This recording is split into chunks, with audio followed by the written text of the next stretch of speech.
नमस्कार दोस्तों, आज 28 अप्रैल 2021 के डेली करंट अफेयर के सेशन में आप सभी का स्वागत है। आज हम 3 मुद्दों पर चर्चा करने वाले हैं।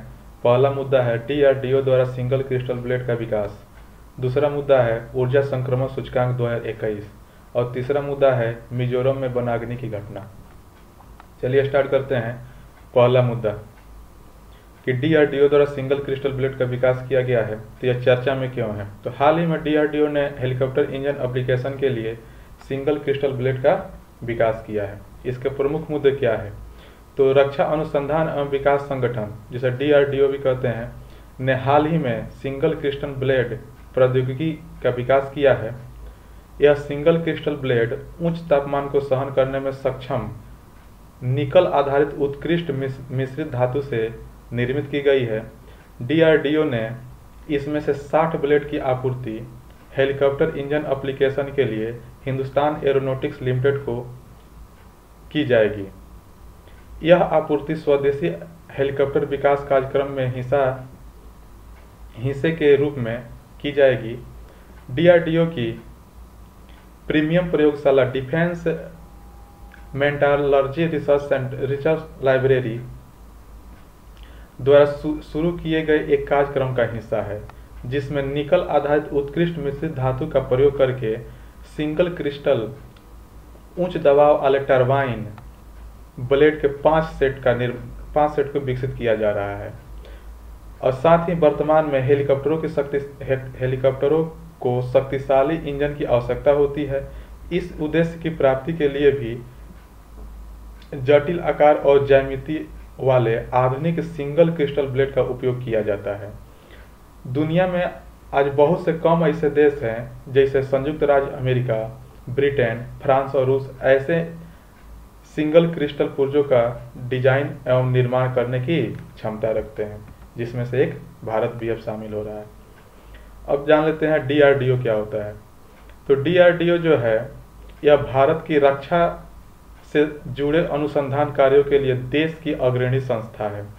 यह संगठन रक्षा मंत्रालय की एक अनुषांगिक इकाई के रूप में काम करती है। इसकी स्थापना 1958 में भारतीय थल सेना और रक्षा विज्ञान संस्थान की तकनीकी विभाग के रूप में की गई थी। वर्तमान में इसकी स्वायत्त प्रयोगशालाएं इलेक्ट्रॉनिक्स, रक्षा उपकरण इत्यादि के क्षेत्र में अनुसंधान में कार्यरत है। अब जान लेते हैं हिंदुस्तान एरोनॉटिक्स लिमिटेड क्या है। तो यह भारत सरकार का सार्वजनिक क्षेत्र का उपक्रम है, जो एरोस्पेस और रक्षा क्षेत्र में कार्यरत है। इसका मुख्यालय बेंगलुरु में है। यह कंपनी भारत सरकार के रक्षा मंत्रालय के अंतर्गत आती है। यह वर्तमान में विमान, जेट इंजन, हेलीकॉप्टर और उनके स्पोर्ट्स पार्ट्स का डिजाइन और निर्माण करने के लिए जानी जाती है। ये इसकी कई इकाइयां हैं, जिसमें से नासिक, कोरबा, कानपुर, कोरापुट, लखनऊ, हैदराबाद, बैरकपुर आदि शामिल हैं। अब हम एक छोटा सा टारगेट लेना है। हमें कम से कम 1000 लाइक, शेयर और सब्सक्राइब को पूरा करना है। इसके लिए हमें मात्र 1 लाइक, कम से कम 1 शेयर और सब्सक्राइब करना है। साथ ही साथ अगर आप PDF पाना चाहते हैं तो आप हमें general discussion #UPSC hashtag channel पर टेलीग्राम पर संपर्क कर सकते हैं, उस पर ज्वाइन कर सकते हैं। नेक्स्ट मुद्दा है ऊर्जा संक्रमण सूचकांक 2021 एनर्जी ट्रांजिशन इंडेक्स। यह चर्चा में क्यों है। तो हाल ही में एनर्जी ट्रांजिशन इंडेक्स 2021 को वर्ल्ड इकोनॉमिक फोरम WEF द्वारा जारी की गई है। इसके मुख्य बिंदु क्या है। इसके प्रमुख मुद्दों पर हम बात करते हैं। तो ऊर्जा संक्रमण सूचकांक 2021 में विश्व आर्थिक मंच ने 115 देशों को शामिल किया है। 2021 के सूचकांक में विभिन्न पहलुओं के आधार पर 115 देशों के ऊर्जा प्रणाली को वर्तमान प्रदर्शन का मूल्यांकन एवं सर्वेक्षण किया गया है। इसमें 115 देशों में से भारत का स्थान 27वां है। पहले स्थान पर स्वीडन है, दूसरे स्थान पर नॉर्वे है और तीसरे स्थान पर डेनमार्क है। फिर भी अगर हम देखते हैं तो इसमें टॉप 10 कंट्री यूरोपीय कंट्री हैं, पश्चिमी और उत्तरी यूरोपीय कंट्री हैं। 2021 के इस सूचकांक में बताया गया है कि चीन और भारत की कुल वैश्विक ऊर्जा मांग में सामूहिक रूप से 1/3 हिस्सेदारी है। इस ऊर्जा सूचकांक में चीन का रैंक 68वां है और 2020 में भारत का रैंक जो था यह 74वां था। अब जान लेते हैं ऊर्जा संक्रमण सूचकांक क्या होता है। तो ऊर्जा संक्रमण सूचकांक को प्रतिवर्ष विश्व आर्थिक मंच वर्ल्ड इकोनॉमिक फोरम द्वारा जारी किया जाता है।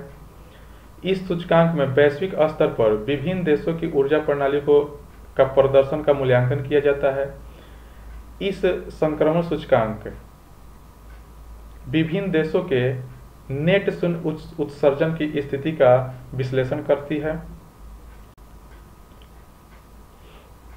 नेट शून्य उत्सर्जन से तात्पर्य है कि जब मानव द्वारा उत्सर्जित ग्रीन हाउस को वायुमंडल से हटा दिया जाए तो उसके बाद में वायुमंडल में अन्य तरह के गैसों का उत्सर्जन शून्य हो। विश्व आर्थिक मंच के बारे में जान लेते हैं। विश्व आर्थिक मंच स्विट्जरलैंड में स्थित एक गैर लाभकारी संस्था है जिसका मुख्यालय जिनेवा है। इसकी स्थापना 1971 में नॉन फॉर प्रॉफिट फाउंडेशन अर्थात गैर लाभकारी संस्था के रूप में हुई थी। यह एक निजी सार्वजनिक सहयोग के लिए अंतर्राष्ट्रीय संस्था के रूप में कार्य करती है। इसका मिशन जो है विश्व के व्यवसाय, राजनीतिक, शैक्षणिक और अन्य क्षेत्रों में अग्रणी लोगों को एक साथ लाकर वैश्विक, क्षेत्रीय और औद्योगिक दिशा को तय करना है। विश्व आर्थिक मंच के द्वारा कुछ और भी रिपोर्ट और सूचकांक जारी किए जाते हैं जो इस प्रकार है। वैश्विक प्रतिस्पर्धा सूचकांक, global competitive index, travel and tourism competitive report, global information technology report, global centre gap report, global risk report. अब नेक्स्ट मुद्दा है मिजोरम में वनाग्नि की घटना। तो यह चर्चा में क्यों है कि हाल ही में मिजोरम के जंगलों में आग लग गई थी जो अब धीरे धीरे गंभीर रूप लेते जा रहा है। इसके मुख्य मुद्दा क्या है कि मिजोरम के जंगलों में लगी आग जो है वह अब खतरा बढ़ाते जा रही है। यह आग मिजोरम के 4 जिलों में जिसमें से लुंगलेई, शेरछिप, लोंगटलाई और हंथिआल के क्षेत्र शामिल हैं। यह जो आग जो है इसका क्षेत्र बढ़ता जा रहा है और इसके चपेट में मिजोरम के शहरी इलाके भी आ रहे हैं। जंगलों में लगी जो आग है इस पर काबू पाने के लिए फायर फाइटर्स को के अलावा इंडियन एयरफोर्स को भी शामिल किया गया है। मिजोरम के मुख्यमंत्री जो हैं उनका नाम है जोरमथंगा, जो इस आग पर काबू पाने के लिए प्रधानमंत्री नरेंद्र मोदी से भी गुहार लगा चुके हैं। अब हम जानते हैं कि यह वनाग्नि क्या होता है और इसके क्या कारण है। तो वनाग्नि से तात्पर्य है कि वनों में लगने वाली आग, और यह घटना प्राकृतिक और मानवीय कारणों से भी हो सकती है। इससे वन के एक क्षेत्र या पूरे क्षेत्र में आग लग जाती है जिससे उस वन की वनस्पति और जैव विविधता को खतरा होता है। आग की स्थिति तब पैदा होती है जब वनस्पति और मिट्टी सूख जाते हैं और उनमें आर्द्रता की कमी आ जाती है, या दूसरा कारण ये भी हो सकता है कि जैसे कभी तड़ित गिर जाता है, या प्राकृतिक रूप से वनों में जो सूखी लकड़ियां होती है उनमें घर्षण होता है और उससे आग लग जाती है। साथ ही वनों में जो आग लगने की घटना है वह मानव निर्मित भी हो सकती है। जैसे कभी कोई लापरवाही के कारण कोई सिगरेट पी करके सुलगती हुई सिगरेट जंगल में फेंक देता है, या अन्य कारण भी हो सकता है। जैसे उसमें मौजूद सूखे जो पत्ते होते हैं वो भी माने तेज हवा के कारण इधर उधर उड़ते हैं और उसमें लकड़ी जो सूखी होती है एक दूसरे से टकरा करके घर्षण के कारण आग लग जाती है और इस तरह से आग पूरा जंगल में फैलने लगता है। इसके अन्य कारण भी होते हैं जो अभी वर्तमान समय में देखा जा रहा है कि जो वन माफिया होते हैं वो वनों को विभिन्न तरह से दोहन करने के लिए उसमें अपने से आग लगवा देते हैं। ये भी घटना देखने को आई है। भारत में वनाग्नि सबसे अधिक मार्च से अप्रैल के दौरान में होती है। इस समय इसलिए आती है कि इस समय जब पतझड़ का जो मौसम आता है तो इसमें पत्तियां झड़ जाती है और ये मृत पत्ते और सूखी घास में तो आग लगना मैंने थोड़ा सा लगने की घटना जल्दी हो जाता है। वन अधिकारियों के अनुसार भारत में अधिकांश वन आग जो होते हैं या मानव निर्मित ही होते हैं।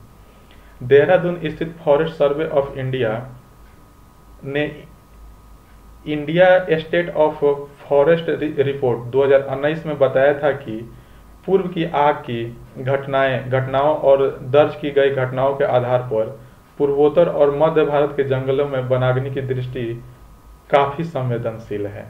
अब इसके क्या प्रभाव होते हैं इसको देख लेते हैं कि वनाग्नि के कारण जो जैव विविधता है और पूरा पारिस्थितिकी तंत्र जो है यह प्रभावित हो जाता है।